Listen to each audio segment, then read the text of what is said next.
Hello दोस्तों, स्वागत है आपका अपने डिफेंस स्टडीज चैनल पे।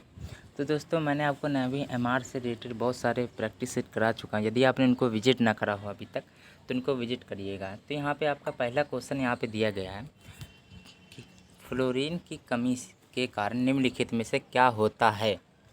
तो आपका क्या हो जाएगा, इन चारों ऑप्शन को रीड करिए आप। इसका जो पहला ऑप्शन है डेंटल कैरीज हो जाएगा।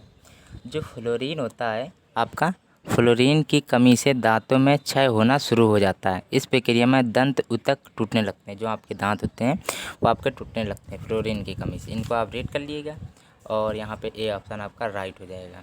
अब आपका नेक्स्ट दिया गया है पुनेट स्क्वायर में क्रॉस ए और में कैपिटल में बी है, स्मॉल बी क्रॉस में capital capital B small B के साथ कितने capital A capital small B genotype होंगे, बनेंगे आपके। तो आप इनको याद कर लीजिए इसको सीधे सीधे कि जो इसमें होते हैं जो आपके जीनोटाइप कितने होते हैं आपके। दूसरे का आपका सी ऑप्शन राइट हो जाएगा। इसमें आपके हमेशा जीनोटाइप आप इसको याद रखिएगा 2 होते हैं इसमें। आपके जो जीनोटाइप होते हैं आपके इसमें 2 जीनोटाइप होते हैं, आप इनको याद कर लीजिएगा। और जो ये यदि आपसे पूछ लिया जाए, आपका ये इम्पोर्टेंट है कि पुनेट स्क्वायर का आविष्कार किसने किया था, तो आप इसको क्या लिख लेंगे। तो आप इसका क्या हो जाएगा, लिख लीजिए। आप इनको कॉपी में नोट कर लीजिएगा या आप इसको याद कर लीजिएगा। रेगिनॉल्ड, पुनेट स्क्वायर का आविष्कार किसने किया था, रेगिनॉल्ड स्क्वायर ने किया था।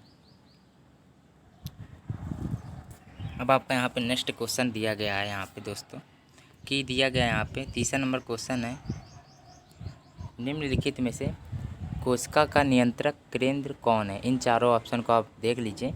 तीसरे का जो आपका जो केंद्रक होता है, केंद्र होता है जो, वो आपका कोशिका का नियंत्रक केंद्र कहलाता है, ठीक है। और इसका आविष्कार किसने किया था, इसका आविष्कार किया था रॉबर्ट ब्राउन ने। आपका जो रॉबर्ट ब्राउन थे उन्होंने इसका आविष्कार किया था। वो भी कब किया था, 1831 ईस्वी में रॉबर्ट ब्राउन ने 1831 ईस्वी में किया था।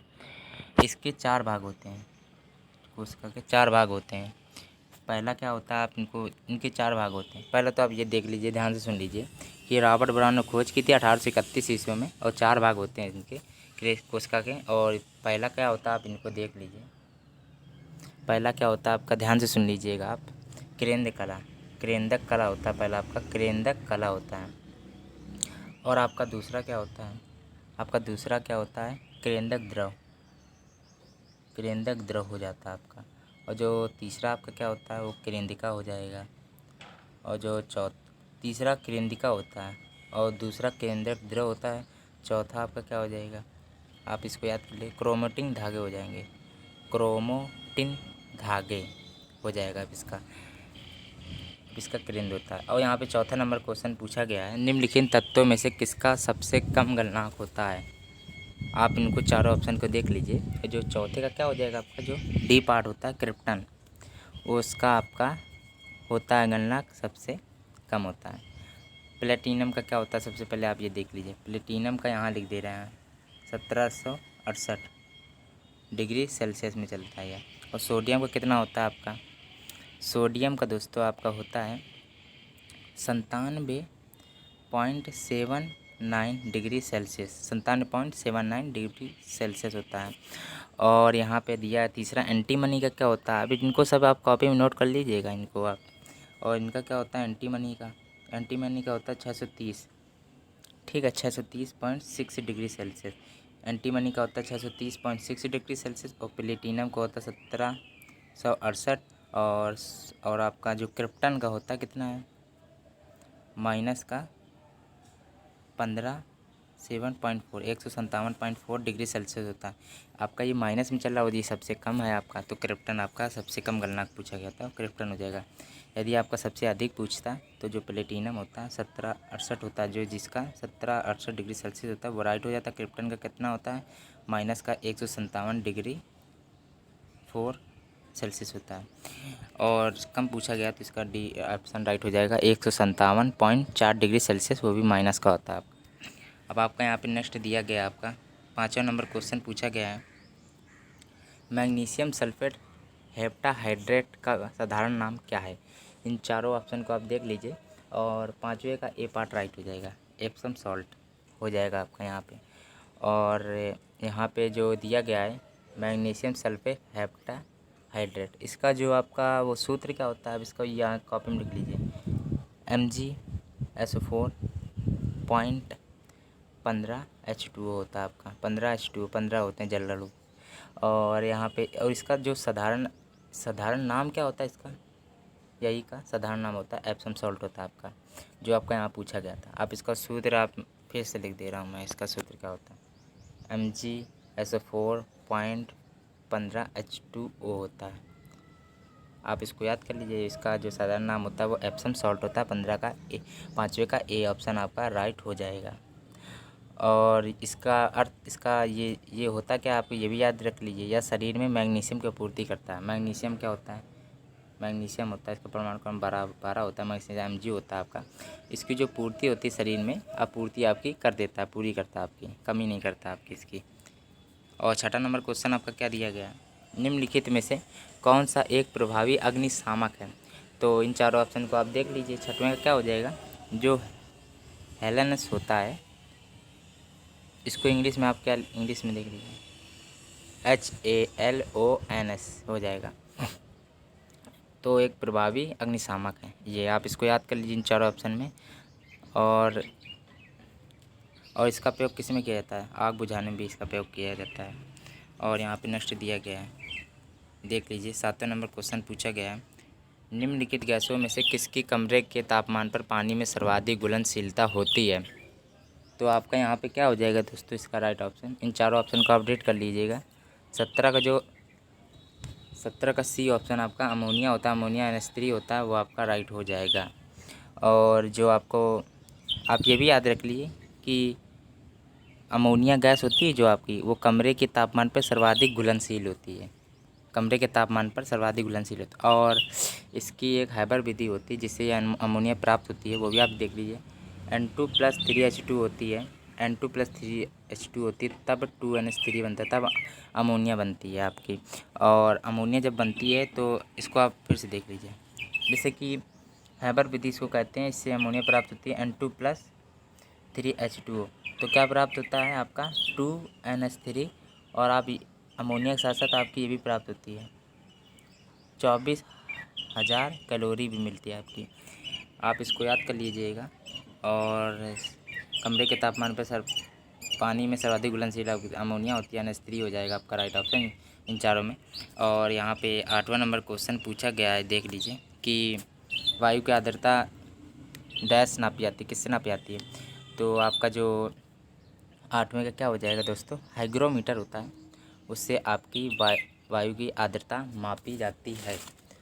तो यहाँ पे अब आपका नेक्स्ट दिया गया है कि इन चारों ऑप्शन को रीड कर लीजिएगा। इन चारों ऑप्शन में हाइग्रोमीटर आपका राइट ऑप्शन हो जाएगा। और यहाँ पे दिया गया है जो बैरोमीटर, बैरोमीटर से आप क्या मापते हैं, बैरोमीटर जो आप दाब होता है, जो बैरोमीटर से वायु का जो दाब होता है, वायु का जो प्रेशर होता है, जो दाब होता है, वो आपका बैरोमीटर से मापते हैं। और जो रक्त में शर्करा की जो मात्रा होती है, शरीर रक्त में शर्करा की जो मात्रा होती है उसको किससे मापते हैं, ग्लूकोमीटर से। रक्त में शर्करा की मात्रा ग्लूकोमीटर से नापी जाती है, आप इनको याद कर लीजिएगा। और यहाँ पे हाइग्रोमीटर आपका राइट ऑप्शन हो जाएगा। अब यहाँ पे दिया गया है, छायांकन का आविष्कार किसने किया था? 9वें का क्या हो जाएगा, 9वें का जो ए पार्ट है आपका, सीधे आप इसको याद कर लीजिए, विलियम फ्रिज ग्रीन ने। और यहाँ पे अब आपका नेक्स्ट क्वेश्चन दिया गया है, वस्तु का द्रव्यमान क्या होता है आपका? इन चारों ऑप्शन को आप देख लीजिए। जो आपका बी पार्ट है, आप याद रखिए इसको, कि जो आपका वस्तु का द्रव्यमान होता है, जो एम से डिनोट करते हैं हम द्रव्यमान को, किलोग्राम्स की होता है तो मात्रक। तो आप इसको याद कर लीजिए कि जो सब जगह होता है वो आपका समान रहता है, वस्तु का द्रव्यमान आपका कभी बदलता नहीं है। भार आपका चेंज हो जाता है, पर आपका जो मास होता है वो आपका कभी चेंज नहीं होता है। और आप ये याद रखें कि जो जो क्योंकि भार गुरुत्व बल जी पर निर्भर करता है। क्योंकि जो आपका भार होता है, भार को mg से डिनोट कर सकते हो आप। mg g पर निर्भर करता है, पर ये जो m होता है वो आपका g पर निर्भर नहीं करता है, भार g पर निर्भर करता है, इसलिए वो आपका बदलता रहता है। यहाँ पे आपका बी ऑप्शन राइट है। नेक्स्ट क्वेश्चन दिया गया है, टेस्ला की एक इकाई है। पहला दिया गया है द्विध्रुवीय आघूर्ण, दूसरा दिया है चुंबकीय फ्लक्स, सी ऑप्शन दिया है चुंबकीय प्रेरण, चौथा दिया है चुंबकीय क्षेत्र। तो आपका यहाँ पे क्या हो जाएगा, 11वें का जो आपका सी पार्ट राइट हो जाएगा। टेस्ला की एक इकाई क्या है, टेस्ला की एक इकाई है चुंबकीय प्रेरण, सी पार्ट आपका राइट है। और जो पदार्थ की मात्रा की इकाई मोल होती है, आप याद रख लीजिए इसकी, पदार्थ की मात्रा मोल होती है। और एक और याद कर लीजिए, ज्योति तीव्रता की मात्रा, ज्योति तीव्रता का मात्रा क्या होता है, कैंडेला होता है। और चुंबकीय प्रेरण का मात्रक टेस्ला होता है। ये यहाँ पे राइट ऑप्शन हो जाएगा। और यहाँ पे नेक्स्ट दिया गया है चुंबकीय फ्लक्स वेबर होता है, और आपका यहाँ पे चुंबकीय क्षेत्र टेस्ला हो जाएगा। और यहाँ पे द्विध्रुवीय आघूर्ण का आपको सूत्र पता होगा, P बराबर Q/2L होता है। इसका सूत्र आप याद रखिएगा, इंपॉर्टेंट है। सी पार्ट आपका राइट हो जाएगा। नेक्स्ट क्वेश्चन है आपका, पादप कोशिका भित्ति मुख्यतः किसकी बनी होती है। चारों ऑप्शन को रीड कर लीजिएगा। 12 का क्या हो जाएगा, सी पार्ट आपका सेल्यूलोज आपका राइट ऑप्शन हो जाएगा। 13 नंबर क्वेश्चन दिया गया, ऊर्जा का एसआई मात्रक क्या होता है। ऊर्जा का एसआई मात्रक होता है जूल या वाट होता है। तो यहाँ पे वाट दिया गया है, जूल भी होता है, जूल को जे से प्रदर्शित करते हैं, वाट को डब्ल्यू से डिनोट करते हैं। और 13 का जो दाब का मात्रक पास्कल होता है, और बल का मात्रक न्यूटन होता है। और बॉयल तो आपका बॉयल का नियम, चार्ल्स का नियम आपको याद रखना चाहिए। 13 का वाट हो जाएगा आपका राइट ऑप्शन, 12 सी आपका हो जाएगा।